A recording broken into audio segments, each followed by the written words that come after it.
বিরতির পর আবার আপনাদের স্বাগত। যে বিষয়টি নিয়ে আলোচনা করব এই মুহূর্তে, বিদ্যুৎ দপ্তরের খামখেয়ালিপনায় বরাত গুণে রক্ষা পেয়েছে কাঠালিয়ার পূর্ব বাজার এলাকা। গ্যাস সিলিন্ডার ভর্তি লরির উপরে অংশ সংস্পর্শে এসে যায় অনেকটা নিচুতে থাকা বিদ্যুৎ পরিবাহী তারে। এতে লরিটি আগুন লেগে গেলেও চালকের উপস্থিত বুদ্ধিতে বেঁচে যায় গোটা এলাকাটি। কাঠালিয়া বাজার থেকে পূর্ব দিকে যাচ্ছিল স্থানীয় একটি গ্যাস এজেন্সির গ্যাস সিলিন্ডার ভর্তি একটি বড় লরি, কিন্তু এই পূর্ব বাজারের বিদ্যুৎ পরিবাহী তার এতটাই নিচুতে যে তার সংস্পর্শে এসে যায় লরিটি। এতে তারটি যেমন হয়ে যায় দ্বিখণ্ডিত, তেমনি আগুন লেগে যায় লরিতে।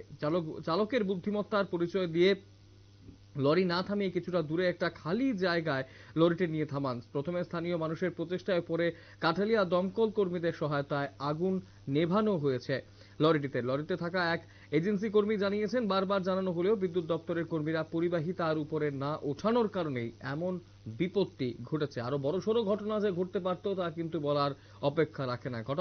ঘটনা সম্পর্কে জানিয়েছেন লরিটির চালক এবং ঘটনার খবর পেয়ে ঘটনাস্থলে ছুটে আসেন ধনপুরের বিধায়ক বিন্দু দেবনাথ ও শাসক দলীয় নেতা বিশ্বজিৎ ভৌমিক। সমস্যার কথা তাদের সামনে তুলে ধরেছেন এলাকার মানুষ। কি বলছেন সংশ্লিষ্টরা এই বিষয়ে শুনবো।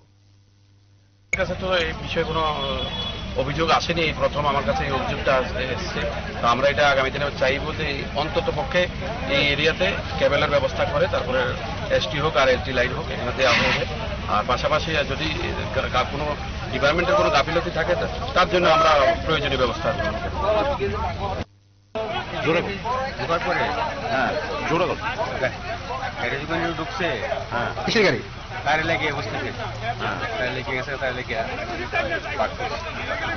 এরপর আপনি কি করছেন? আমি তো পাক করছে তো গাড়িটা আপনার নামটা? হ্যাঁ, কালীপদ ঘোষ। আর এজেন্সির নাম? কাটালিয়া কাঠলিয়া গ্যাস এজেন্সি, মানে এজেন্সিটার নাম কাটালিয়া।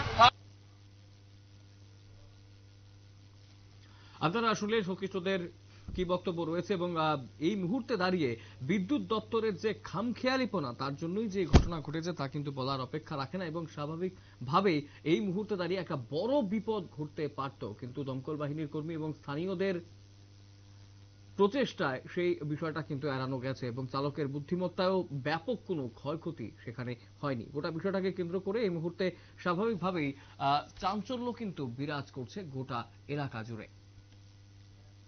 সময় ছোট বিজ্ঞাপন বিরতির, রয়েছে অন্যান্য সংবাদ, সঙ্গে থাকবেন।